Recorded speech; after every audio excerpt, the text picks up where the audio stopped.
So we have a chance to do something of high quality, or at least I would call it high quality. We have to build an impact door for a restaurant kitchen. Specifically, it's the restaurant that I've been helping out for a while, Suffusion, up on Lansdowne Avenue here. And they're so pleased with my work that I've become the only person they go to now to do hardware stuff.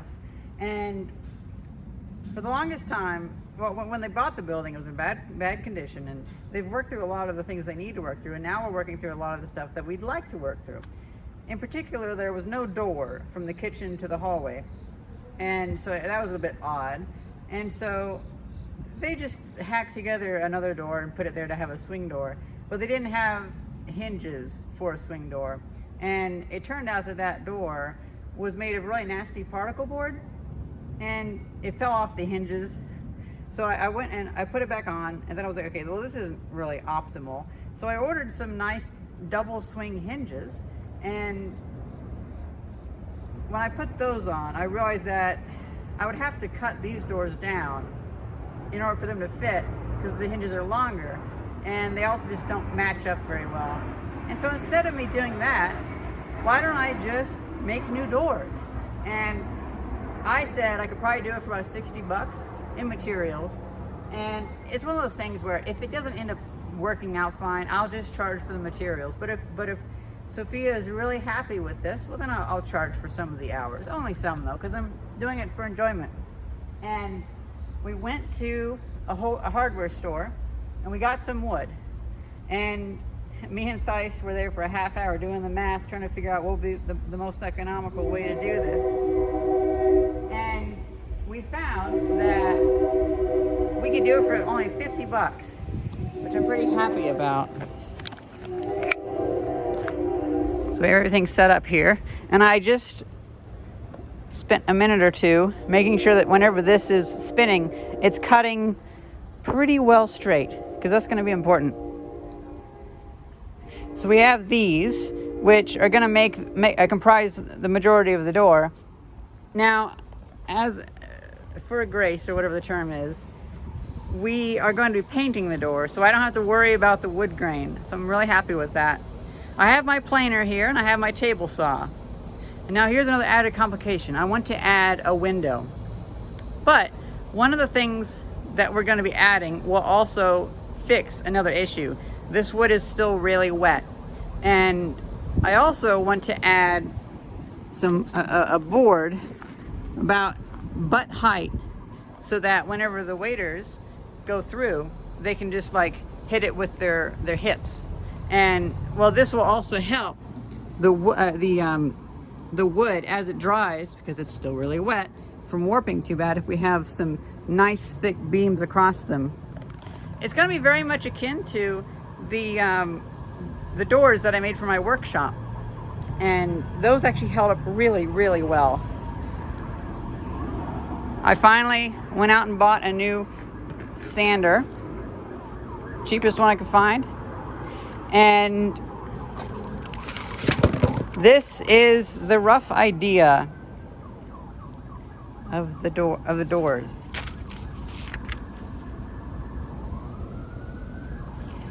I'm wanting to add a window, but we'll see what we can get away with. And then I also we went away from the idea of having arms, handles on it. We're going to have the butt bars, as I call them. And well, I wish I had my belt sander, because then I could more easily curve these on the side. But I think I can get away with that just by doing it by hand with my angle grinder and a flap disc. I think I can do that. Now the hinges that I have are these. They're actually quite interesting because they come with a metal pin that you tension them, take the pin out, and then they aren't fighting you when you put them up. And then you reset the tension, and you can adjust how tight you want them, and then set the pin wherever that is, and then the door is all springy again. But the fact that you can unload this and they just freely rotate is amazing. So when you're actually installing it, you can remove those pins, and you're not going to be fighting it, which is so nice. This is actually really easy to put up. The other thing is that we're going to have to make sure that the door, where it meets the hinges, is only 1 inch wide, because the other doors, they were wider, and so they sat at an angle, and so they wouldn't close straight. It just wasn't even worth messing with the other doors because they were just a hacked up door, and they had like that foamy particle board on the inside. It'd be much better just to start fresh. And before I start, I should remember I need to remove all of these staples.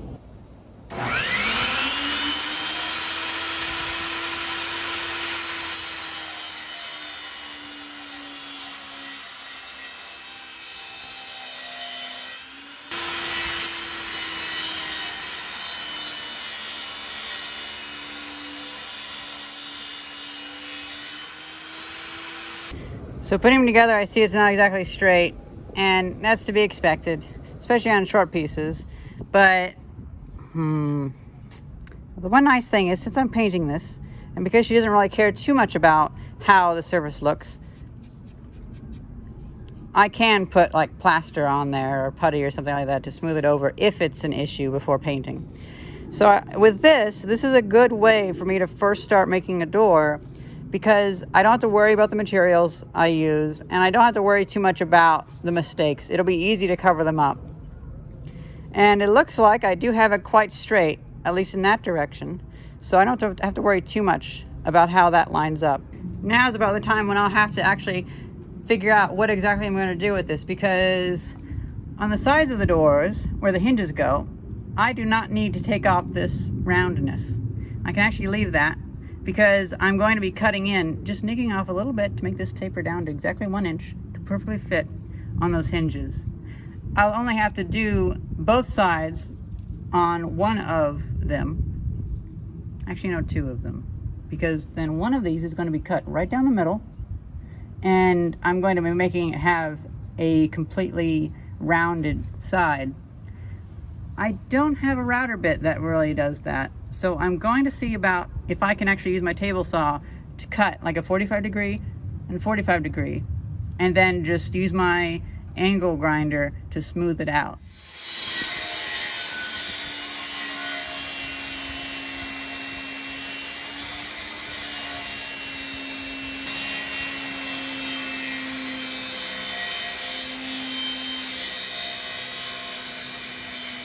I have these laid out how they're going to be.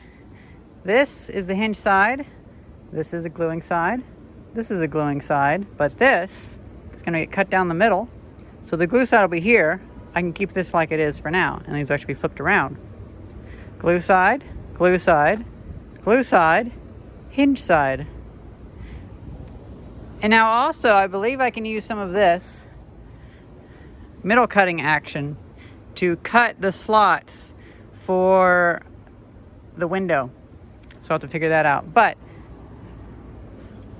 I can use this to help myself get it in a position where we can do an exact cut down the middle of the measurement that we've already cut these to. It took me a few tries, but I was able to get it to where whenever I flip it over, the 2 halves meet pretty well. At least more than good enough for me. And so now we can cut that middle one down the middle. Well, I made a little bit of a mistake. I forgot that I hadn't cut the middle board down to that width. So that was all a bit of a silliness. But I will be having to take a 1/2 inch or up to 1 inch off whenever I figure out what the actual width's going to be. And so I just ended up cutting both sides. And so I have 2 similar sized pieces. They're just now exactly the width of those pieces. So here we have, well, can't really do that piece, but here we have these pieces together and like that. So these will be the 2 doors. And after I've been thinking about it, this wood is a little bit too low quality to put to the planer. It's already planed pretty well, and I had decided to plane it before I decided to get that little sander. So I'll just go over it with some really coarse sandpaper and get rid of a lot of these imperfections, because I worry that putting this through the planer would risk doing a lot of tear out, and that'll be harder to fix. There's already a bit of tear out on it. I'm trying not to put these on the ground, but I put one of these over there and it slowly slid over and munched up the side, but oh well. For the most part, these are very clean. I have them laid out here, and I've measured. I'm going to make this width the same exact width as this. And that way it should look symmetrical. And then I'm going to bring this down until it's exactly this width above the bar that you can press your butt against. And then I'll also make this width up here. So the glass will just be this area. Now the difficult part of cutting with the table saw. If I had a bandsaw, I'd probably use that instead.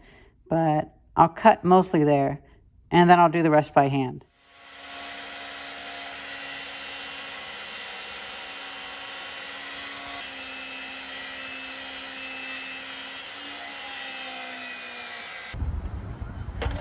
Putting this down, oh, it's starting to rain, darn it.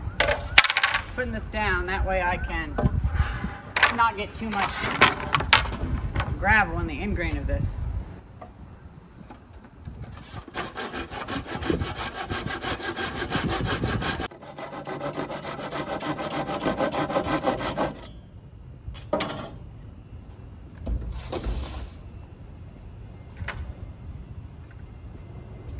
Well, thank you very much for taking care of this for me.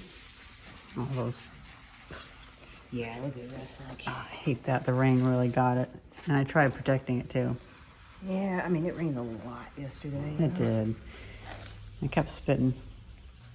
So I've decided that in order to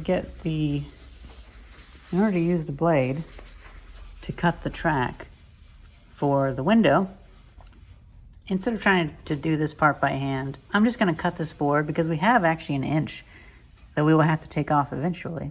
So we have an inch of leeway. This is like 17.5 inches long, and I need it to be 16 3/4, or it can be 16.5.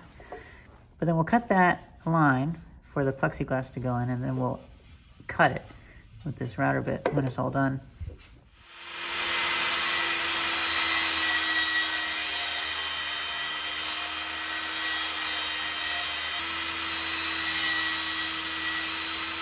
So I have it dialed in about as much as I can do. And we have this little notch for the plexiglass cut in. It overlaps well enough, but I'm still going to make an attempt at making sure I don't flip them around. Yeah, because they'll be offset a little bit.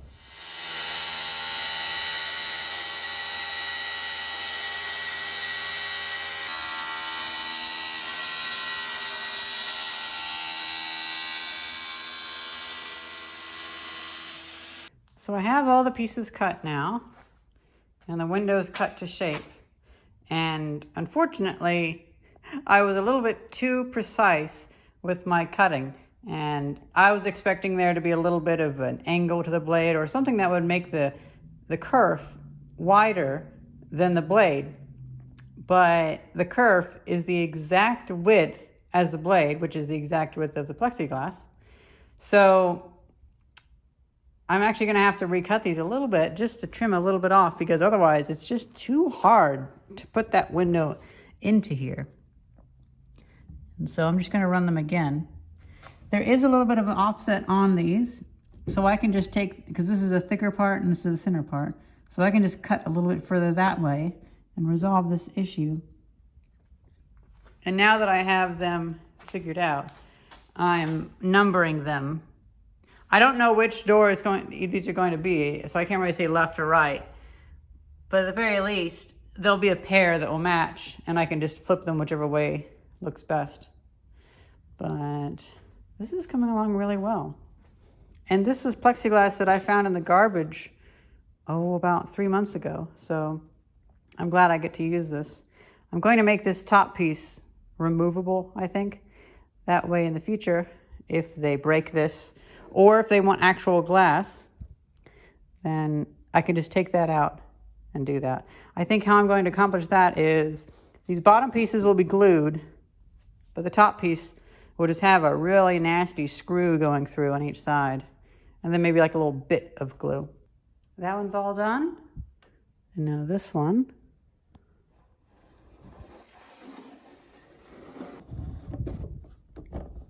I just had to hammer it in a little bit. It's not quite straight. So I'm going to take this piece out, trim it up, and just open it up quite a bit. And then we can think what we want to do for the next phase.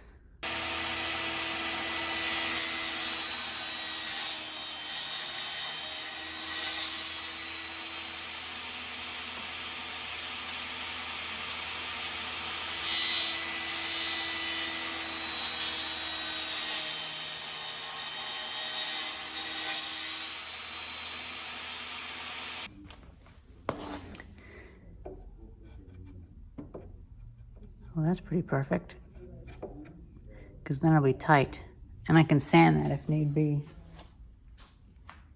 And I already checked this one. This one fits over here as well. The thing that I'm agonizing over right now is that I'm done with all the straight cuts, I believe, and the straight 90 degrees, I mean.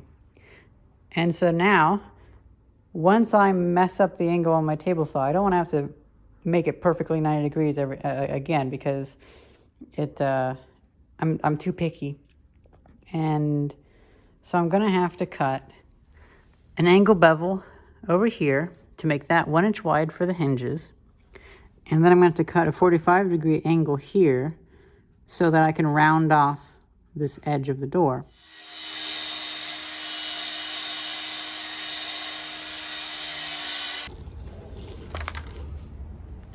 More than good enough for me.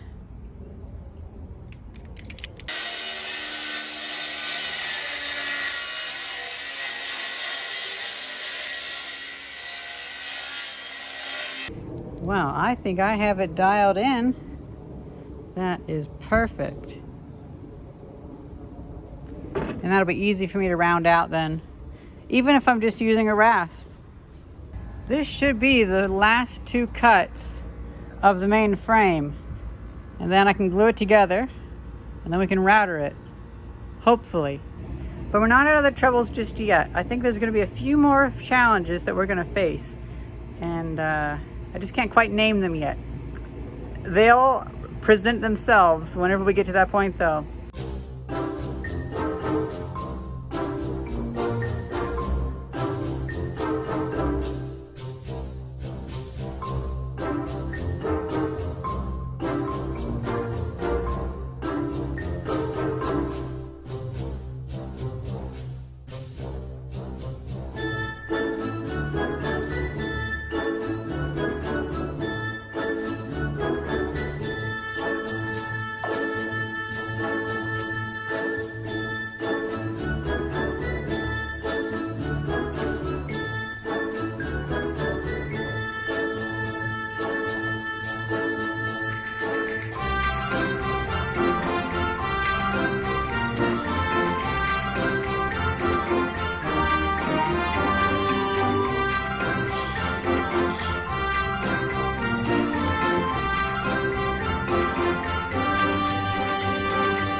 It's the next day, and I've done the same to the other door. It's now all glued up, and I feel really good about this. I'm gonna let these sit for a little bit longer. This has only had 12 hours to dry though, so let that sit a little bit more. And then I'm going to think about a way to actually connect it with steel, possibly making a bracket that goes along the bottom, just in case this glue fails, it doesn't fall on somebody.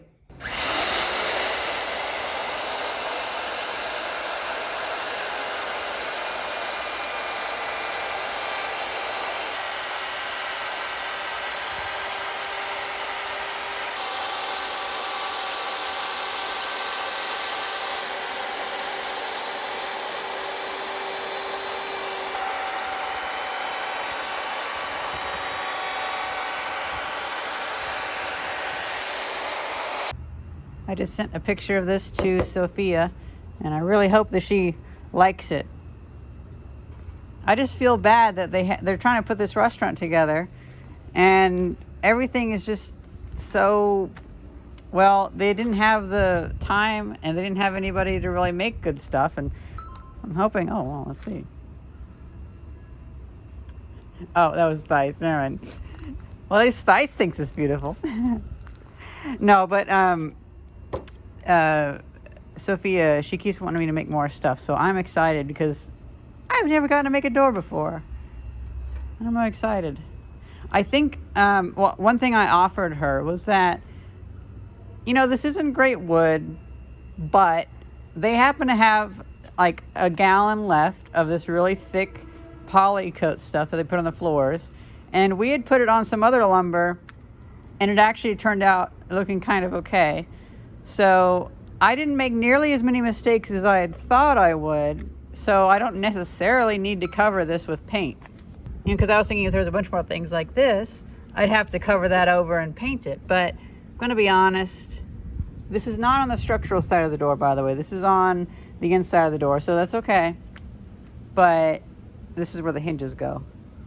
But if she wants, once I sand it, if she wants me to just put the poly coat on it, then that's pretty good. I see that the glue still has some time to dry. That makes sense. I don't want to stress it just yet.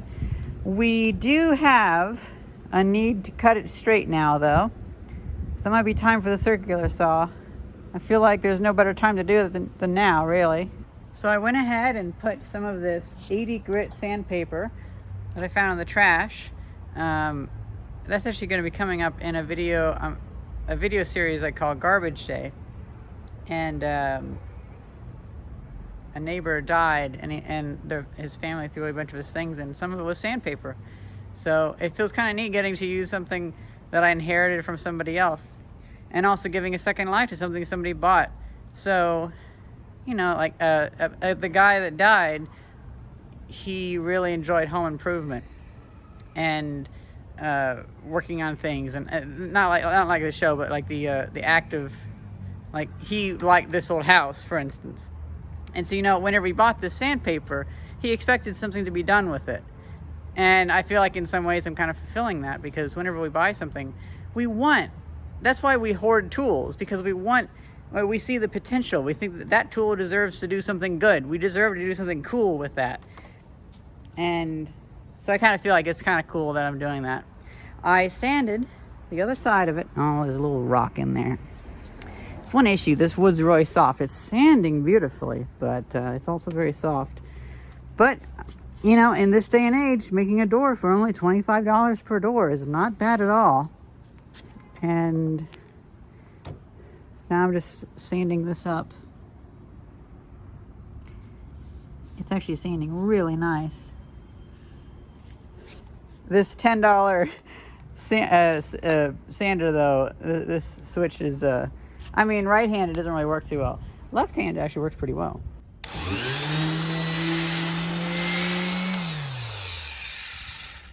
Thankfully, I use both hands equally, but I can imagine to a right-handed person this would be really weird.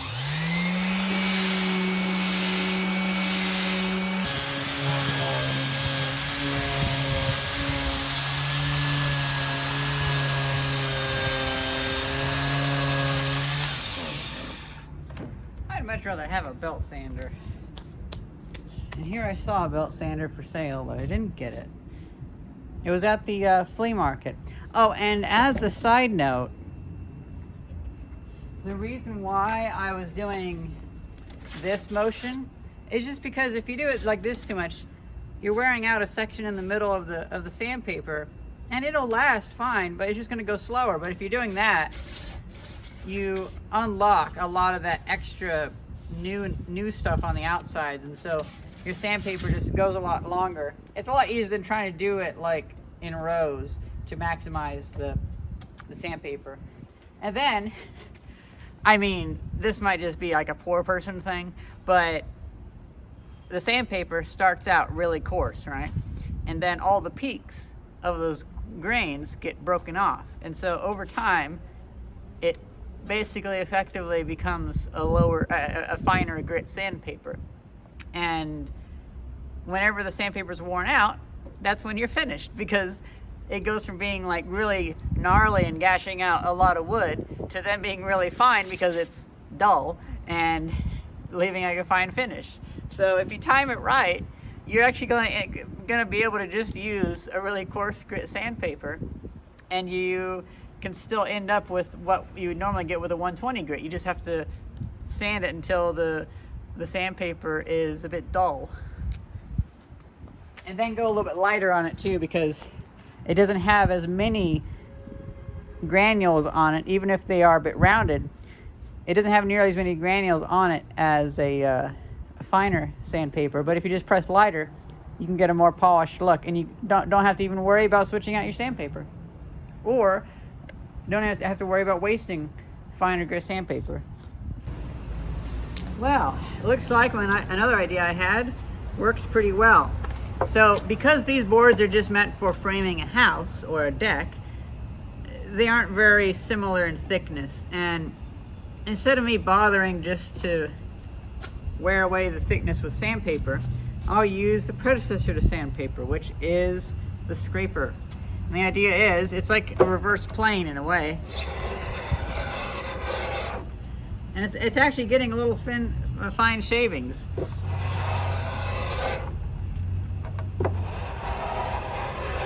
And it works in the middle bit too. That's kind of cool.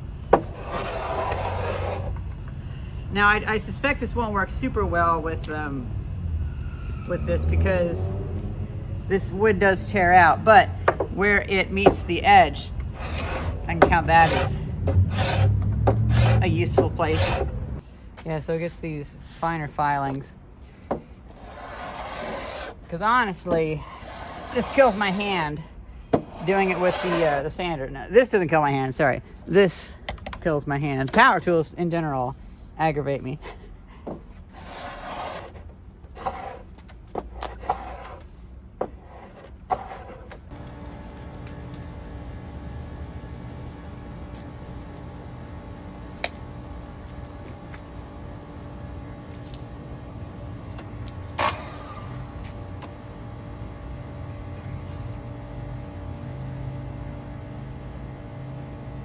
Where do those mosquitoes come from? Holy shit. This is a new problem. Oh, weird time to find that.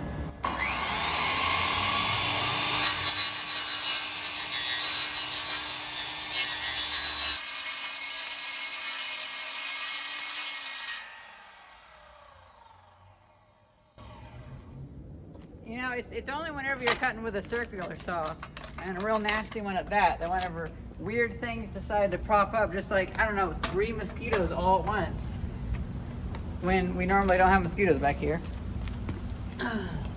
Was that trouble comes in pairs or whatever? I like to think of this as the final day for really getting most of the work done, and I've switched to using this plastic wood professional wood filler, and it's actually working really well. I completed this door pretty much, and I sanded the backside with some filler, and I really enjoy how it came out. And then this side, it's drying for another 10 minutes or so, and then we'll sand it. While that's going, I'm gonna go ahead and clean up this door. Now, unfortunately, this one, the machines really ate it up and left these marks on it. So I'm gonna try to sand that away. And I'm also gonna get rid of this stuff.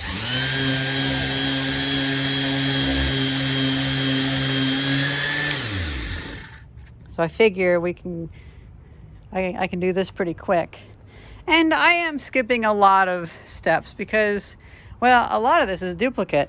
And the focus is getting these doors in as quick as I can. Got the one side done.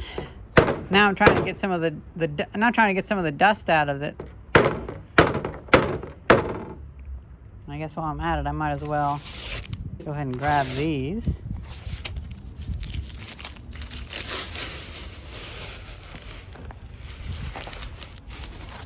So now that I have that wood filler, I didn't even really think about it, to be honest, but now that I have that wood filler, I should use that for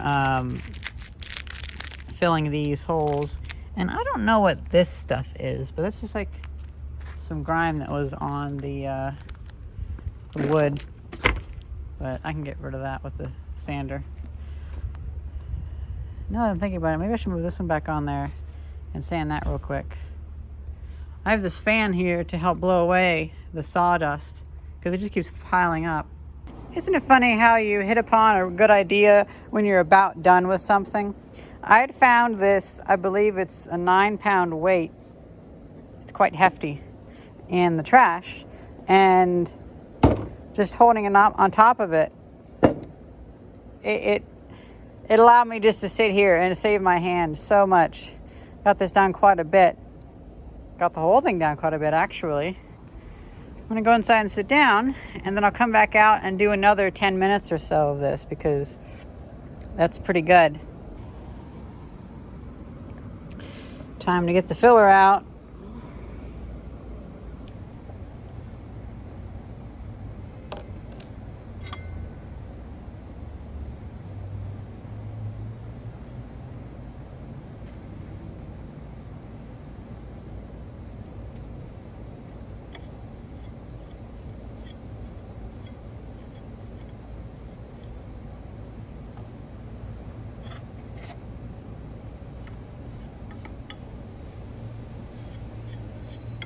Yesterday, me and Thais went to Home Depot and got these. I can use these to fasten these pieces on. I'm going to, maybe I can actually get away with a smaller bit. A 1/2-inch one wouldn't really leave enough room for a socket. Never mind. Oh well, we're going with that one. Can't buy a new bit for everything you need. So I'm gonna sink this in a little bit. And then I'll get a long drill bit and drill in on both sides.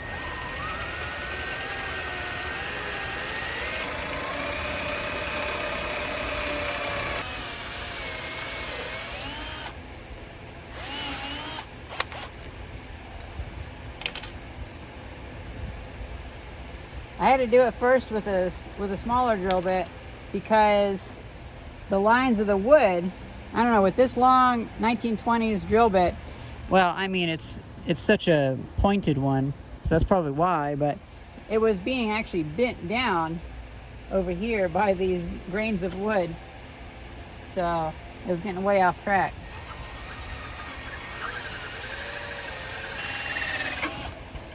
Okay, it's meant for a brace instead of a drill, but oh well.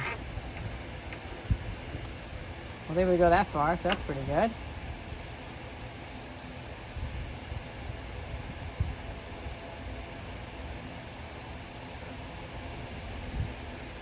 And no, I don't want to cut off the end of this because, well, that's just bad, I say. I'm okay with nicking up the edge of this. I just don't want to totally get rid of it because I have a brace to do it by hand.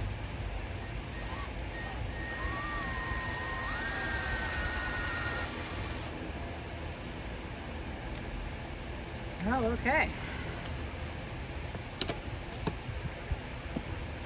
That worked better. Once I had a bit of a hole drilled, that bit didn't get pushed out of whack too badly. I'll have more work to do on that later, but for now that's okay. What I'm going to do is I'm actually going to get a bigger drill bit and drill out this. That way I can push this in. Then I'm also going to make a washer for that, probably out of a nickel. Here's the other door. Kind of the other one is pretty much done. Now I just need to sand off some of this wood filler.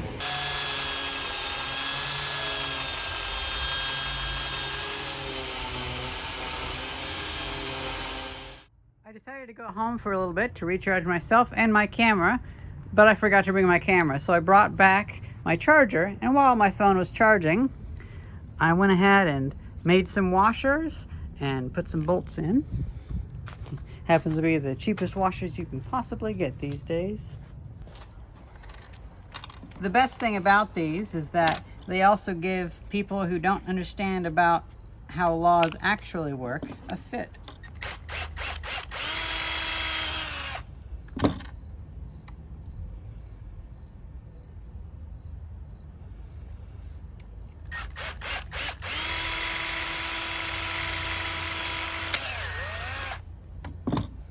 That was weird. Went in all sideways.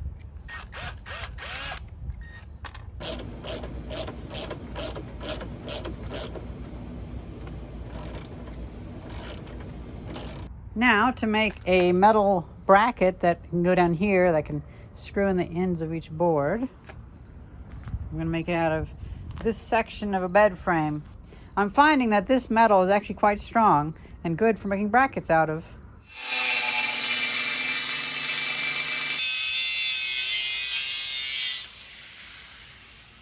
I marked out the location for the holes with this soapstone, and I should be able to just drill them real quick.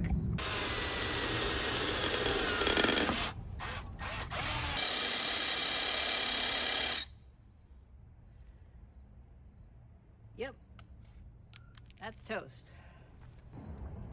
Wow, I know these were really cheap bits, but it happened to be that. Now, I'd really tortured these bits with a lot, granted. I got a lot of work done with these, but it went through all these bits, and I still haven't gotten a hole drilled. That is pretty funny.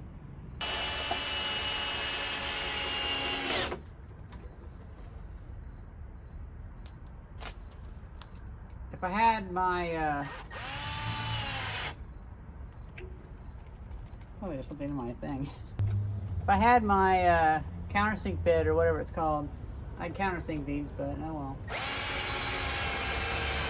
I moved this down there, and now I can actually finish up with this. This is the other reason why I took a break, was to give this filler time to dry.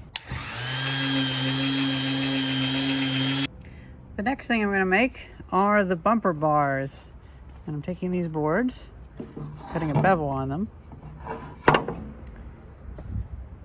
Just doing that real quick, and then I'm going to shape them up with the angle grinder, hopefully round them off a little bit at least. You know, I'm not so sure about this. I might not need it, and I can always add it later, so I'm not going to bother with it right now. Man, there's so much chaos outside. I can't handle it. Well, this is where the project gets very unfun. I killed more drill bits. I can't seem to get that metal to glow red hot, which I've easily done with these torches before. It's just not going to get it. We'll only have one.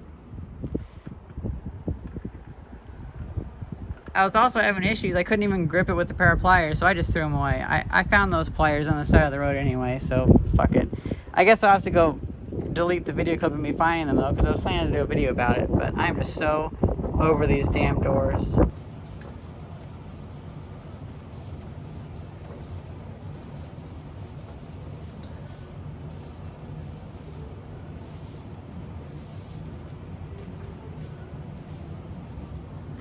I've switched to using these foam blocks, and so far I'm liking them a lot better than buying those ones from the store.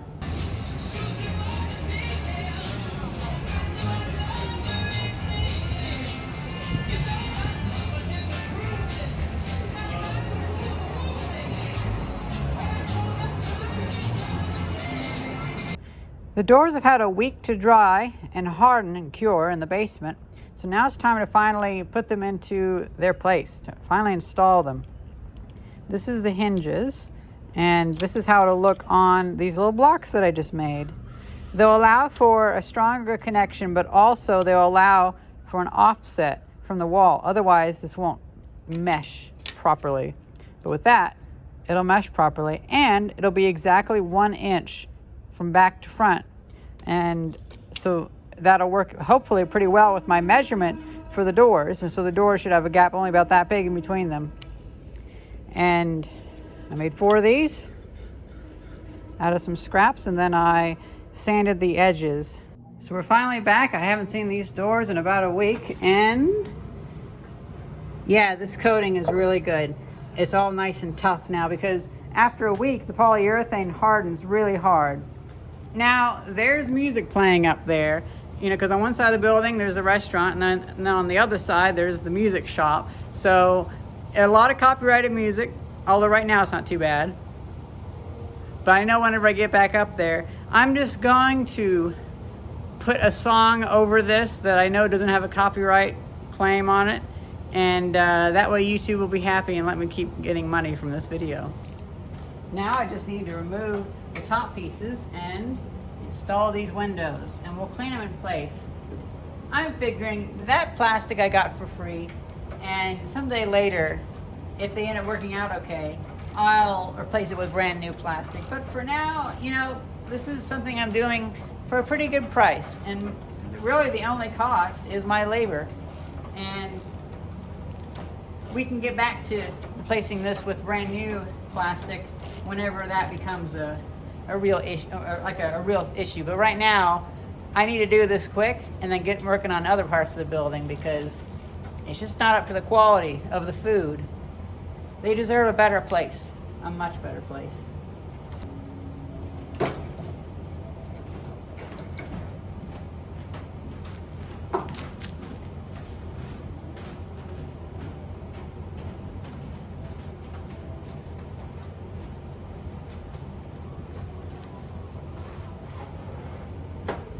Oh, look at that. So good.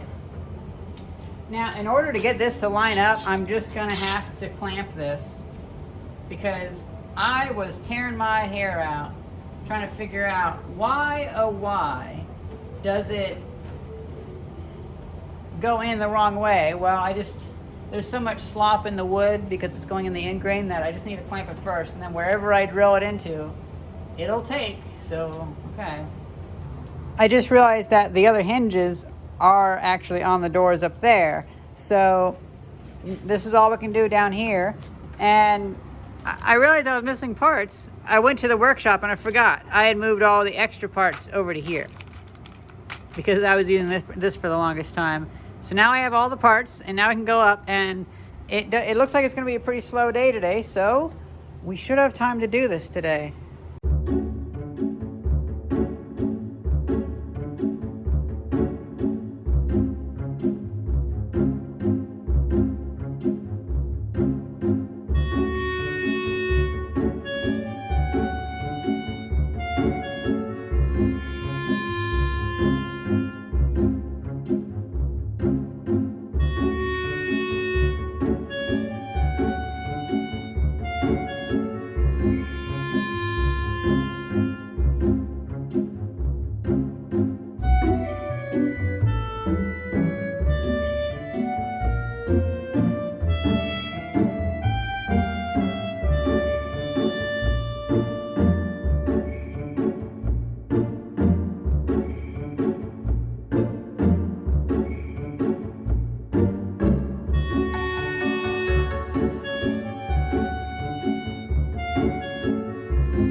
So guys, it's been a few weeks, and unfortunately the saga of the doors has gone lopsided very badly.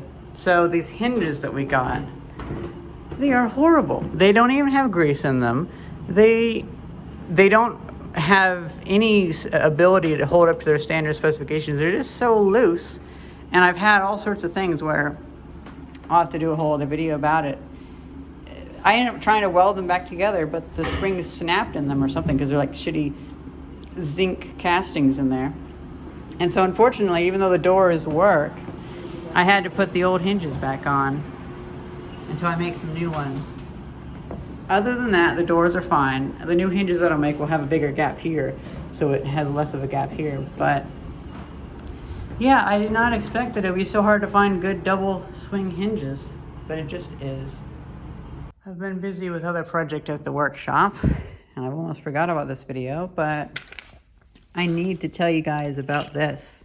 And I will be making a whole other video, but these hinges are just terrible. So there's no grease in them at all, and there's no quality control either. There's no difference of getting them from one place or the other. They're all just the lowest quality denominator, as you can call it. So within 3 weeks, these nuts came off and revealed themselves to just have a threaded rod with a C-clip around it. Well, a C-clip on a threaded rod is going to be twisted. Like imagine a C-clip on this. It's going to be twisted, and the middle piece on the C-clip is not going to actually be clipping into anything, because you need a groove going all the way around. And so then the C-clips would fall out and these pins fell out, and the door fell on somebody. And so I welded it together. Then a day later, the spring inside apparently broke, because when I try to tension it, it just, well, I mean, this side's okay. But this side, I can just twist it and it just crunches. So I do not recommend these. They say they're rated for 75 pounds, and yet they just, even like this, they just feel crunchy. There's no Teflon, there's no grease, nothing. And so this was the downfall of the entire project. I will be revisiting this, and I'll be making new hinges for it, and I'll be doing it for free because I feel like that's the ethical thing to do. But yeah, these hinges were just terrible. Well, that's pretty much it. I hope you guys enjoyed this video, and thank you very much for watching.